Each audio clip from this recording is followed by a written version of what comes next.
Stealing hundreds of thousands of dollars from an Alzheimer's patient. An Eldersburg woman is behind bars tonight. That's exactly what police say she did, and you won't believe what they say she spent it on. As Jeff Hager reports tonight, investigators have followed a trail that paints the suspect as a hoarder and a shopaholic. When the 90-year-old victim first entered the Copper Ridge nursing home at the onset of her Alzheimer's 5 years ago, she was worth $1 million. But she gave 69-year-old Patsy Sleeger her power of attorney. And when investigators checked the account they shared, the balance was down to $48. Nursing home director Marcy Koenig notified Adult Protective Services as the victim's overdue bills mounted.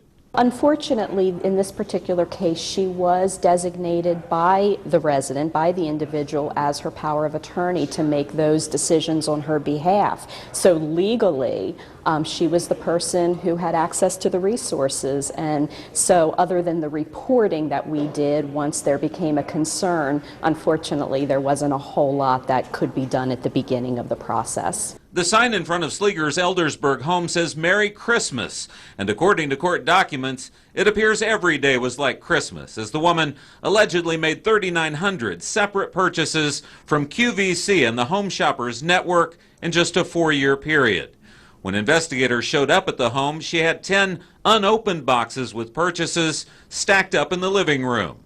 Sleeger had taken over the victim's finances after her husband, who was the victim's nephew, died. Anything you can do to plan ahead, whether it's working with an elder law attorney, whether it's working with a financial advisor, speaking with close family members, and then making sure that you have good conversations with somebody that you trust, preferably a family member or a close friend, somebody that you really trust. Elder law attorney Robin Weiss says she met with the victim at the onset of her dementia and tried to help.